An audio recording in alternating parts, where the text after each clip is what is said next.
invitations of the conference. So we have 3 speakers.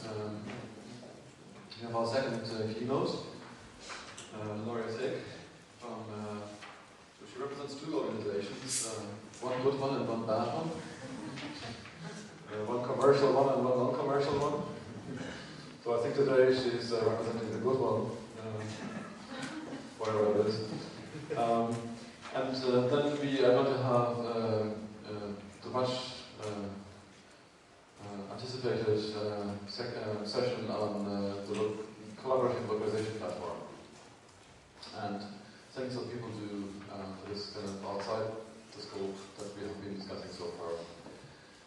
The very last presenter of today is Alvin, who is not just from Malaysia, but from Borneo in Malaysia. So it's very, very far away, very, very different environment, very, very different problems, and very, very interesting approaches to solving and addressing those problems.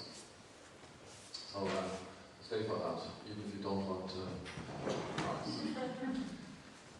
So it's a great pleasure to introduce Thicke, who lives in Paris, and when I met her at first and she said that she was living in Paris, I thought she was kind of French, but then she wasn't really talking like a French person, talks English. So it turns out that she's Canadian, so it's a bilingual country, and I think she has done a lot of very, very, very good work, and I think the organization that she's involved in, which is Transients Without Frontiers, I'm going to try and pronounce it in French because my French is really shouldn't talk about it. It's a very, very good organization. It's offering, bringing together translators that offer their services for free for good causes. And that's why I was saying that this is Laurie's representing here all the good causes together. The translators are involved in. And what is really mind-boggling is that she, you would think of translators and volunteers, they do kind of Mickey Mouse projects and small little things here and there when they have time to do it. They actually translate 1 million words a year, which is quite sizable, even in commercial terms, I think. And she has very, very, very good reasons why translators should be involved and localizers should be involved to do good things. And she has also good examples where this good work can be applied to. So I would like you to welcome Thicke, our second keynote speaker in the conference.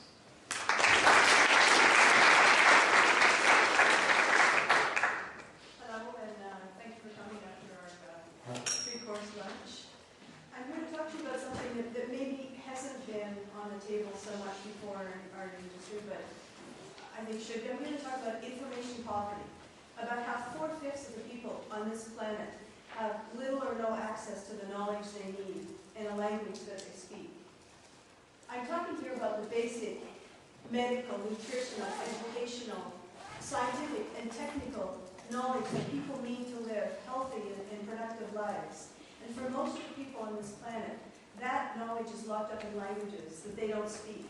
And it's locked up in our languages. So I'd like to talk about that today. And I'd also like to share my vision of how the new technologies are coming together with language technologies to find some solutions to this problem. And the reason I'm here with you today is because I really think it's a language problem, and I really think that this is a place where it should be solved in the language industry, particularly in this subset of the language industry, because you're technical people, you're language people, and I think that that's where those 2 things need to come together with content to solve the problem of the digital and knowledge divide. So before I jump into all that, I just want to thank Reinhard very much for inviting me here today, and also for his passionate support of Localisation4All. I've known Reinhard, or seen him from a distance for years, and I never dreamed that this was so important to him, and then also that he's been working quietly every year to make this a reality. And so thank you for that, and also for introducing us to the CNGL. I'd like to thank them very much for their offer to support our project, to create a collaborative platform that could be used to support the work that we're doing right now with Translators Without Borders, our work with NGOs, or humanitarian organizations. I'm going to use a few shorthand words today, and NGOs is one of the words that I'll use when I really are non-governmental organizations, which is a bit easier than saying humanitarian organizations. I'm also not going to say developing countries or third world countries or emerging economies. I'm just going to say poor countries. I mean, I think that says it. If Jeffrey Sachs can do it in his book, The End of Poverty, I'm going to do it too, because that's really what we're talking about here. We're talking about the gap between rich countries and poor countries. So I want to tell you a little bit about what we're doing now with Translators Without Borders, but the collaborative platform we're talking to the CNGL about will help in this work, but it will also go one step further to address the issue of information poverty in the neglected languages. Right now, Translators Without Borders, it's an organization, a non-profit organization that we run alongside our occasionally for-profit company called Lexcelera. These are some of the organizations we serve. You can see that there's some absolutely wonderful organizations here. Ashoka, they deal with social entrepreneurs, UNICEF, of course, Handicap International, Médecins Sans Frontières, which is our namesake. Really important organizations. Planet Finance, which gives microcredit loans. We do a wide variety of work for these organizations. We might translate their witness reports. For example, Doctors Without Borders, even though they do emergency medical care, one of their biggest goals is to bear witness to what's going on. For example, a woman might have had her whole family massacred by government troops, where the government is saying, no, it's the rebels who are doing it. So Doctors Without Borders, while treating the people, will also get that story from her to an aid worker who will give it to us. So we might get that story in French, and we'll translate it into the major languages of the world press so that we can get those stories out. So that's an important part of what we do. We also translate medical guidelines, donor communications, president's reports, activity reports, treatment protocols, training manuals. There's a wide variety of documents that we translate for these organizations. I would just like to point out that we have some Nobel Peace Prize winners here. Médecins Sans Frontières won the Nobel Peace Prize in 1999. Handicap International was a co-winner in 1997. And Mohammed Yunus from the Grameen Bank, we worked with him through Ashoka. He's a board member of Ashoka, and he won it in 2006 for his microcredit program.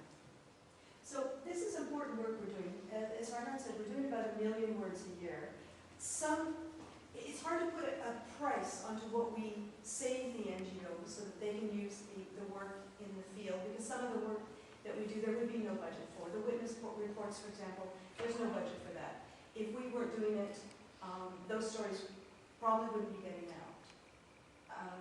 We've estimated over the years that maybe we've saved them about €1 million, because we've been going since 1993 to put into their work, and we do about now perhaps €200,000 worth of work a year.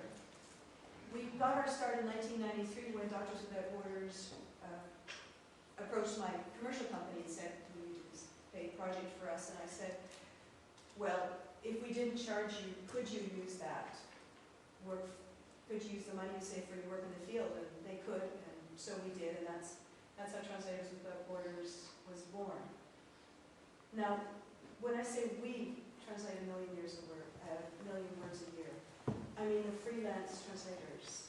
We have a pool of about 500 incredibly dedicated professional translators who do the work alongside their regular jobs. They might work in the evenings or weekends.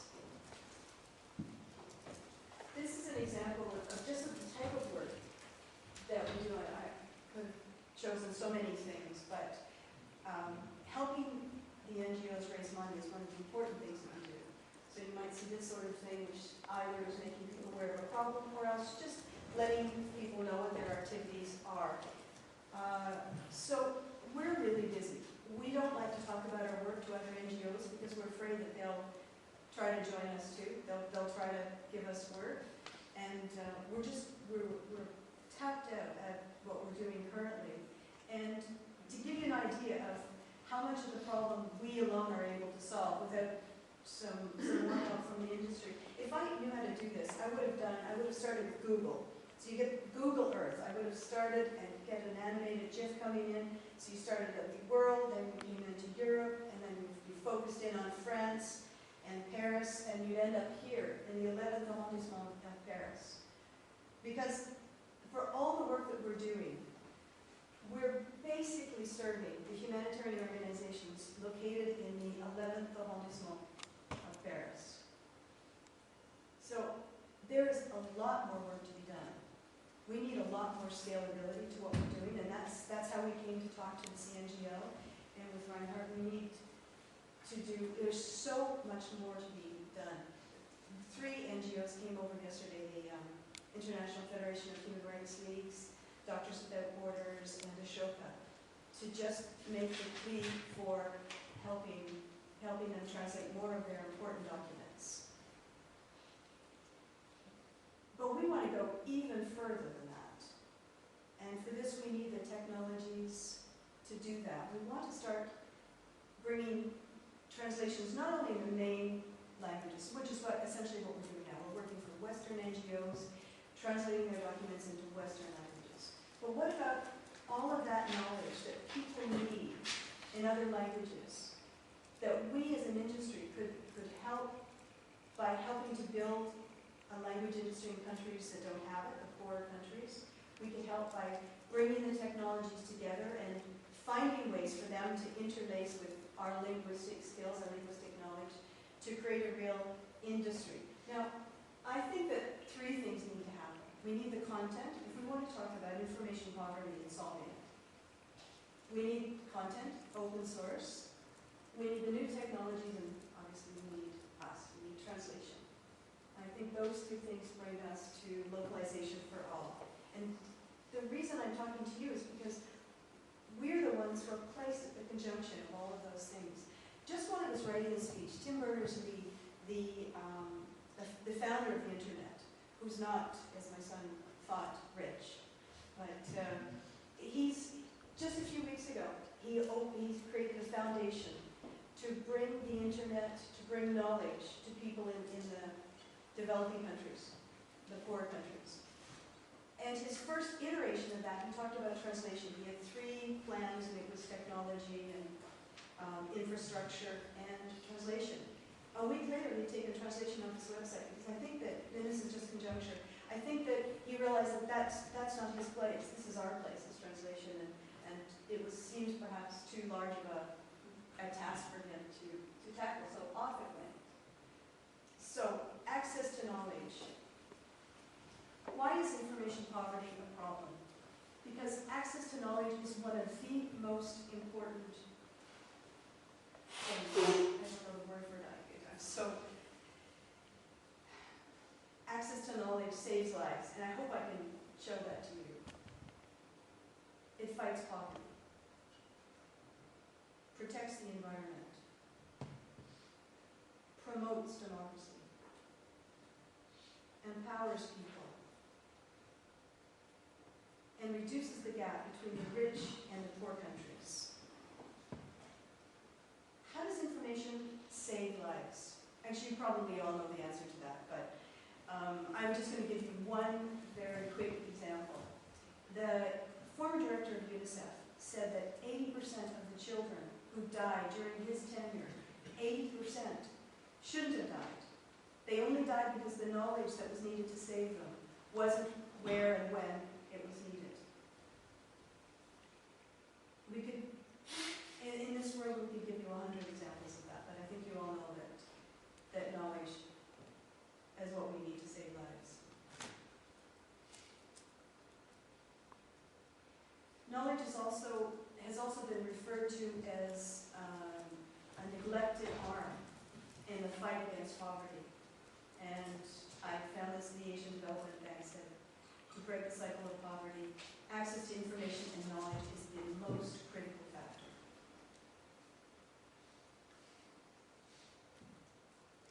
This shortly after I started preparing this speech, a very well-respected South African finance minister resigned. But he's talking here about two really important things. He says the information gap is very real, and clearly whatever we can do to close it must be encouraged. Any initiative that can leapfrog over traditional means of getting information to people must be encouraged. Information is power, and it supports democracy, and it supports decision-making. There's a couple really, for me, important things in that speech, is that information is power. It empowers people, it supports democracy, and also we need to be looking at leapfrogging technologies. And we're going to talk about that a bit later, but I think that's what we're all here today. I think it was Andrew who said something about the state of the art isn't here, what we're doing today, it's already there. And I think that we need to move in that way. And another way of looking at how information is power, if you look at what's happening on the web, and I think that's an excellent, excellent reflection of what knowledge is available. Well, I've seen estimates that 60 to 80% of the websites are in English. So it's clear to me that knowledge is power. Now, this quote was in support of a project that Google and the HSBC have announced to wire Africa. I don't know if you've heard of it. It's called the Other 3 Billion, O3B Consortium. And they're bringing together a project we can also mention later about bringing the infrastructure, bringing cheap Wi-Fi access to Africa. Most important knowledge today is locked in what Don De Palma calls linguistic silos.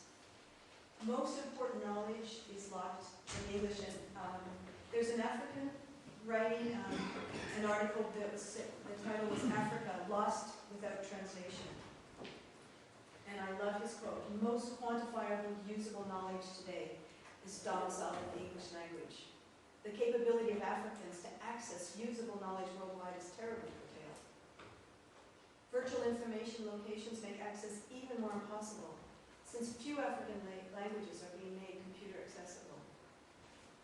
I mean, I think we're all pretty clear that that's a problem, but what's the history of this problem? I mean, Africa's always been poor, and it always will be poor, isn't that right?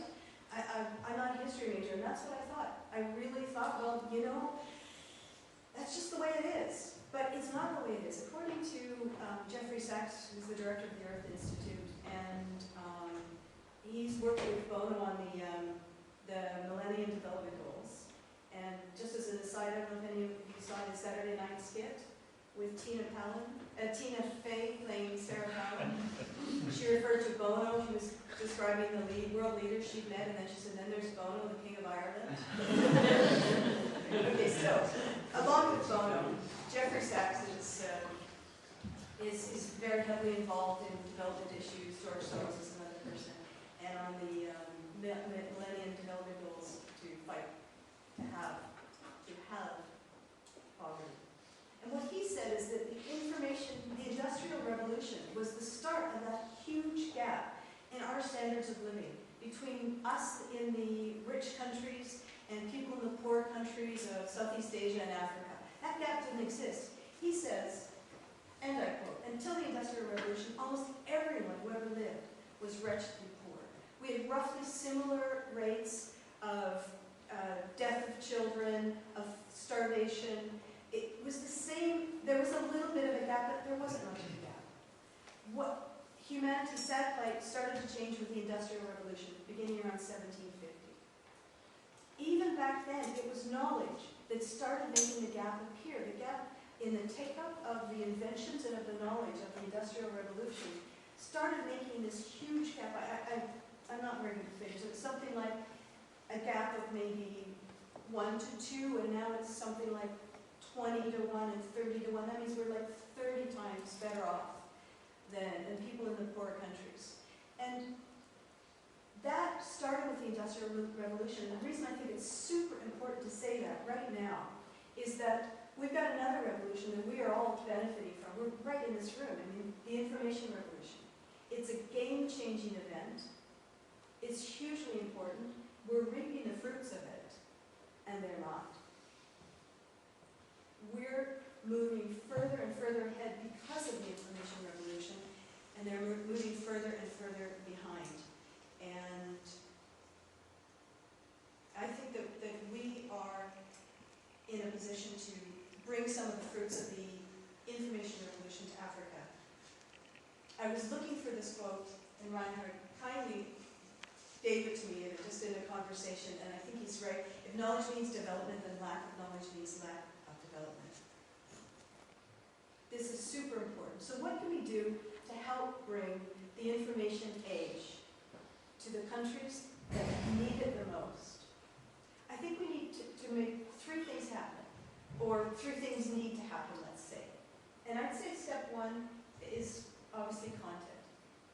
They need knowledge. Well, what do they need, and where are they going to get it from? So obviously we need content, we need open content. And when I started looking into this, I was amazed at how much content there is out there that's freely available, that is health, medical, educational, scientific, technical, the content that they need in the poor countries, and it's out there, it's an open source, and it's being gathered together every day. Only there's a disconnect. The content's being gathered, but how is it getting to the people who need it? We still haven't solved that, and I really do think it's up to us, but maybe we should stop belaboring that point. But anyway, okay, so there's open content alliances. There are libraries that are getting together to negotiate rights for electronic library collections to bring to the developing world. George Soros is involved with one or two open content alliances. There's all the information that the NGOs are putting on their websites. I'm not sure how what the content laws on governing that are, but if it's out on the web, it seems kind of open content. I mean, really important stuff, how to live with AIDS, how to rehydrate your child if he's got diarrhea. I mean, diarrhea is, in South Africa, the major cause of death of black children is diarrhea. I mean, we have the knowledge, but it's just not getting to the people who need it. There's Google Books. Google is quietly going around and digitizing all the books that they can. Project Gutenberg has already digitized 25,000 out-of-copyright books. And I think people are even throwing their, just like musicians are sometimes giving their recordings to the net, making them freely available. I think people are starting to do that with books. There's something really interesting. There's Wikibooks. There's Wiki Junior, which has already digitized. Oops, I'm sorry. Which has already digitized, which has already created collaboratively 31,000 textbook pages. And you just imagine if this information could be scalably translated and made available scalably to children in the countries of Africa and Southeast Asia, where they're not getting access to this kind of really superior educational content in their own language. The OECD has published studies saying that children learn a lot better in their own languages. We can say, well, hey, they should learn French anyway, or they should learn English anyway. But the truth is, when they're struggling learning math and basic concepts, it would be really good, at least for those first years, if we want them to have a good education and really compete with us and on an equal footing with us, then they ought to have that in their own language, because that's the way that they learn better, rather than having to struggle with a whole new language and complex concepts. So, and then there's Wikipedia, tremendous source of information. I know that it may not be perfect, but my 11-year-old boy uses it all the time for his studies, and he's learned a lot from Wikipedia. And Kirti Vashi from Asia Online made me aware of how you could look at Wikipedia, what's available on Wikipedia, as a reflection of what's available in different languages to people in different countries. And I started looking at, there's a page in Wikipedia where you can start looking at the languages, and there's some really shocking things there. So there's about 400 native speakers of English. 400 million, 350 to 400 million. We have 2.5 million pages on Wikipedia. We'll have more by the time we finish this session today. It's just an incredible amount of knowledge in English. We could look at a whole bunch of different languages, but I just got curious about a couple languages. So I skipped down to Punjabi, the 11th most commonly spoken language in the world. There are 90 million speakers of Punjabi. That's the language that 45% of the people in Pakistan speak natively, and 70% of the people in Pakistan understand. There are 393 pages in Punjabi in Wikipedia. And people could say, well, you know, if they came on the web, there'd be more pages for them. But I mean, would we go on the web if everything was in Ukrainian? I mean, I think it's a case of if you build it, they'll come. And these are countries, we look at Afghanistan, 42% of the people speak Pashto. There are like 1,200 pages on Wikipedia in their language. And 15% of the people in Pakistan as well speak that language. So these are countries where I'm just screaming out, I think, for more access to education. I won't get into the politics of it, but you've heard that argument that people there had so little access to education that they ended up in quite militant schools. Well, there's nothing on the web for us, so there's no point in them even going there. So I get so emotional. I just... Okay.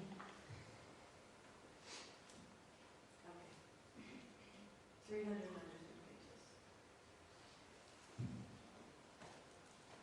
So the content's out there, but translation, well, that's not so easy. Though we've been talking about some really exciting and scalable technologies today. But we almost have to start, not start from scratch, but I think that we need to take on a really tall task, is to help encourage language industries in Africa and parts of Asia where they need it. I mean, I think that that's a good place for us to start as an industry.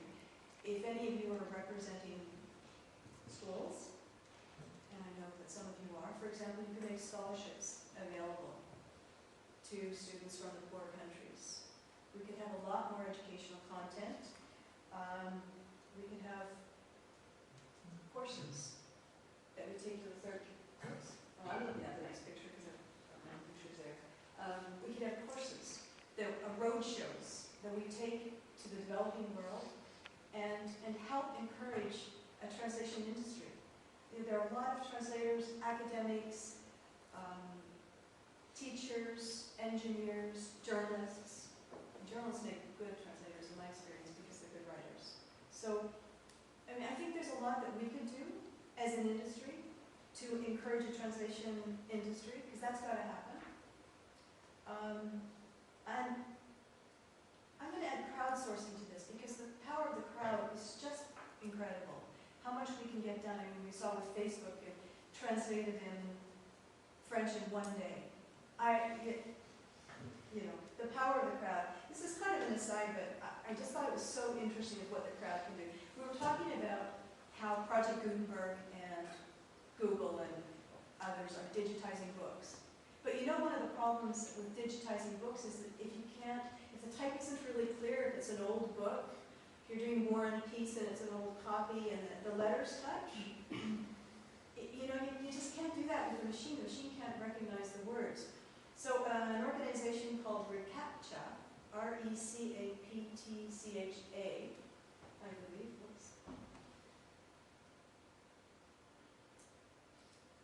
they developed a system so that they could harness the power of the crowd to help in digitizing these books. That's sort of like the security codes. You know, when you want to get a new Gmail account or a new something, you have to prove that you're not a bot, right? You have to type in, you know what I'm talking about? If you type in a word, you see.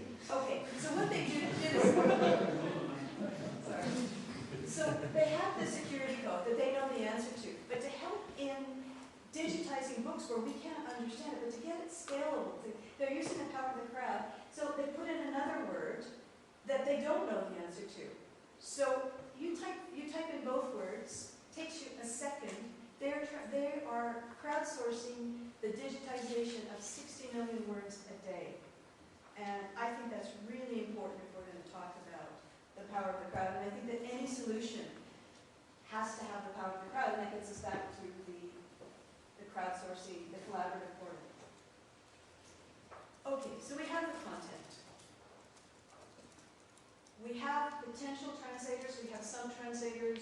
We could help to build up more and more of a translation industry as a minor task.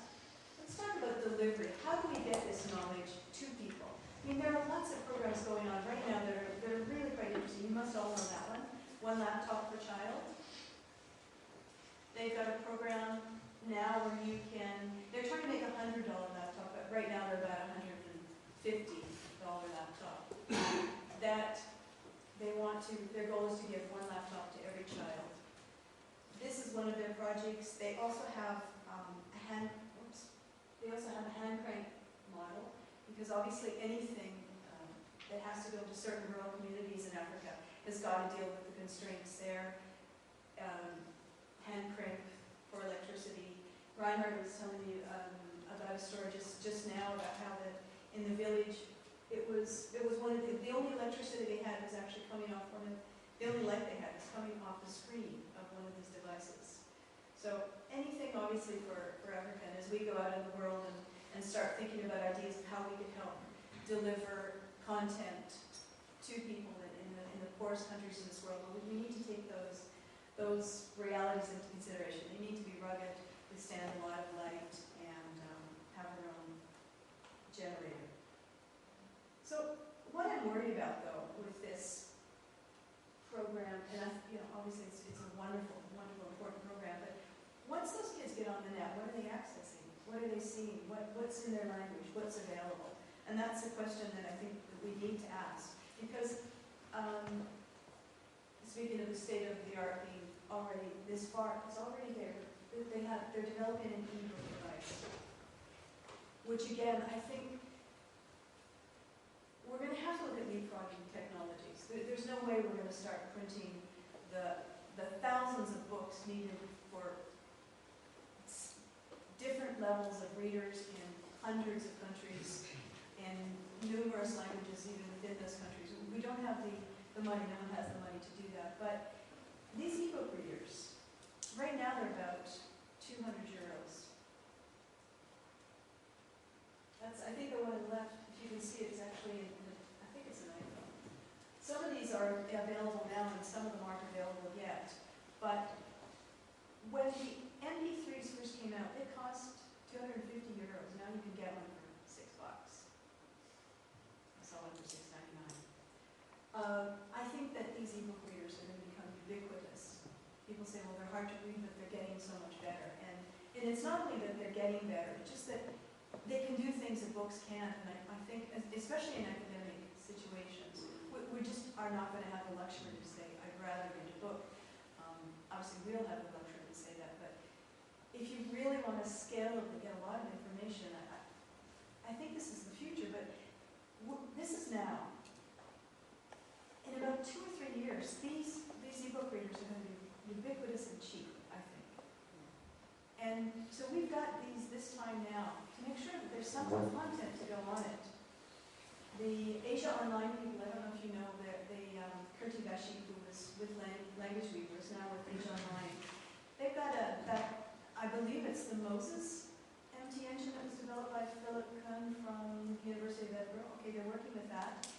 They've got a program they're tackling the Asian languages right now. One of their big tasks is to translate Wikipedia into the Asian languages. They're working on Thai. They've got an interesting model. They're using crowdsourcing, obviously. And they also said something, I don't know if it's true, but I'm sure one of you will want to investigate this. Their idea is that when you're using machine translation, if you can just get the first 10,000 errors out of the way, then you can really go a long way in the quality. So that's what they're doing to get knowledge ready in the Asian languages. I think maybe we could be looking at getting knowledge ready in some of these other languages, because these devices are going to be there and waiting. Just before I finish, we're talking about leapfrogging. And that's where we all come in, because you're all at the cutting edge of technology. We need to leapfrog. Have you heard about the phone ladies, the Grameen Bank phone ladies? Grameen Bank gives microcredit loans for entrepreneurs to start little businesses. Loans that might be $6, $20.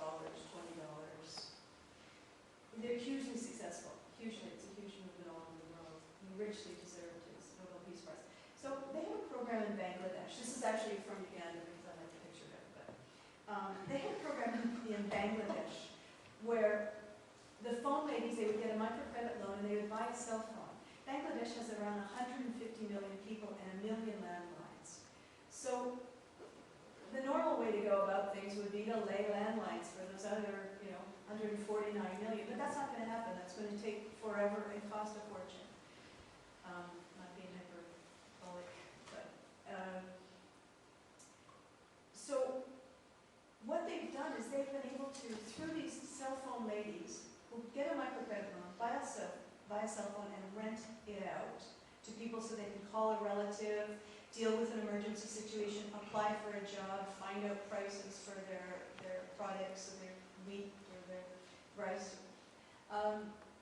They have been able to wire 100 million people out of 150 million with only 1 million landlines. So virtually, the country of Bangladesh, through these cell phone ladies, and the income that they make is double the average Bangladeshi income, and I assume it's the same in Uganda. It's only the second country to take this on. So we have some leapfrogging technologies. But here's something that's not really happening yet, but I think it's a week away, or a month away. I mean, newspaper readers, and I just wondered if we couldn't envision something crazy like library ladies. But not everyone in Africa, even thanks to Google's project with the HSBC to bring cheap Wi-Fi to Africa. I mean, not everyone is going to be able to access that, but there will be cyber cafes, and more NGOs are putting computers into the hands of the people. But let's look at as many different ways as we can get content out. And maybe another way, just to leave you with this crazy idea, could be library ladies. Who have a microcredit loan, who maybe have one of these machines every week with a USB key. They download the latest newspaper, or they take orders from people who want a specific manual on how to maintain their water pump or bookkeeping for a small business or any kind of information. They get the information, come back the next week, it's been downloaded on the USB key, and they actually share the newspaper with people in the villages. So it's going to be easier than ever to access knowledge. And the translation hasn't really been on the table yet. It's not being discussed. And it's the one thing that really is important. We have all these projects that are putting billions, literally billions of dollars into bringing technology to Africa, to bringing computers and Wi-Fi, but what content do they have to access? I think that's our question. I think this is for the language industry. I think no one else is talking about it because no one else can really get a handle on it. But there's a lot that we can do. And, well, it really is up to us to make sure that people can access the knowledge that they need and a language that they understand.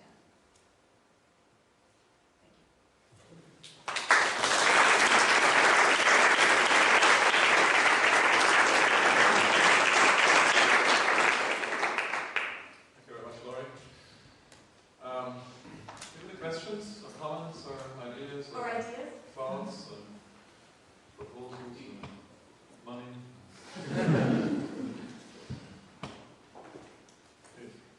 Hi,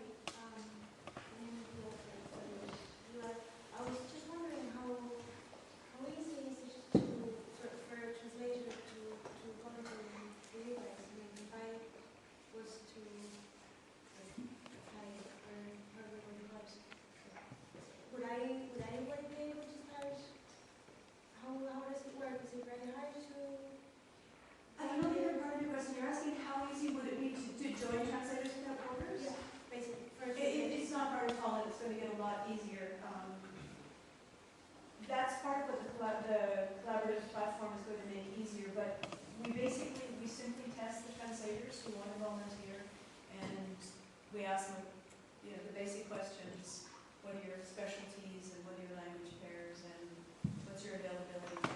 We generally try not to overburden the translators, which is why crowdsourcing is really an appropriate solution for Translators Without Borders, because you can't give a volunteer 500 pages of thanks for the free work.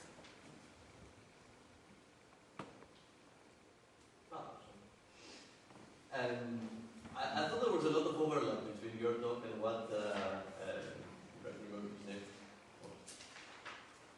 Daniel Goldsmith talked about yesterday, because more or less you talk about the same thing. There's a lack of content and the crowds that could contribute to fill this gap. But how can you motivate these people to do this? So the important thing is to have this sense of community. Crowdsourcing is not just about everybody, it's about people who have something actually in common. No, that's a great question. Anyone address this? How to motivate the community, and I thought Facebook had a really good way of doing it. They had the picture of the biggest contributors, and Google is doing that now as well. If you, they have this thing where you have to try to say what you think the picture is, and the more you do, they give you points. In Facebook, that's brilliant, having the pictures up of the biggest contributors.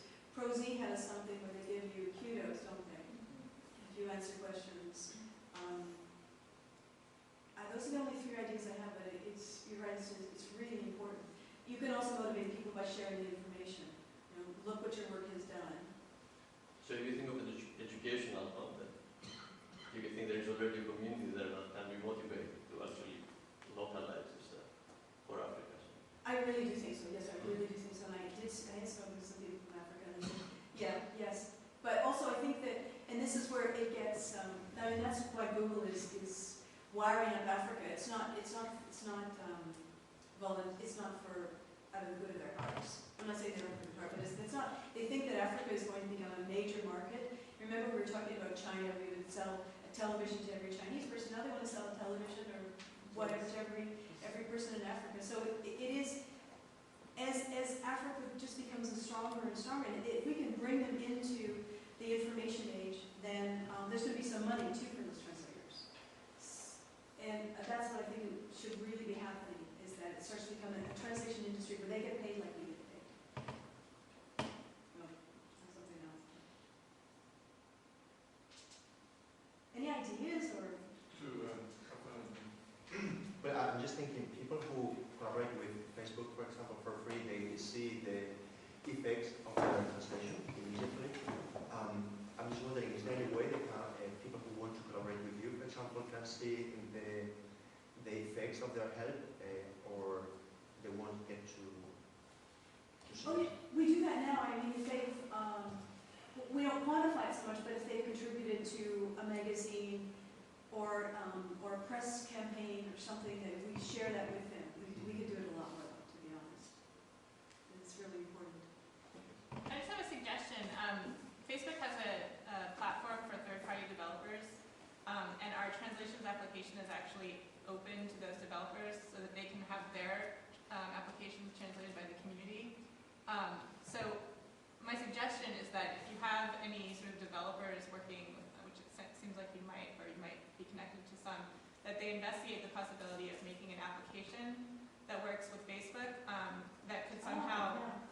So Facebook people could become... Yeah, so if a Facebook user had your application, so if you had a Translators Without Borders application, if they added that application, and this would require some engineering resources obviously on your part, but you could, hypothetically speaking, feed strings from these various sort of volunteer projects through the application so that users could translate them. So that would be probably a really easy way to crowdsource across a lot of people. Should I talk to you about that? Or sure. I can. I mean, it's just an idea, and again, it would require developers and so forth. But it would be a really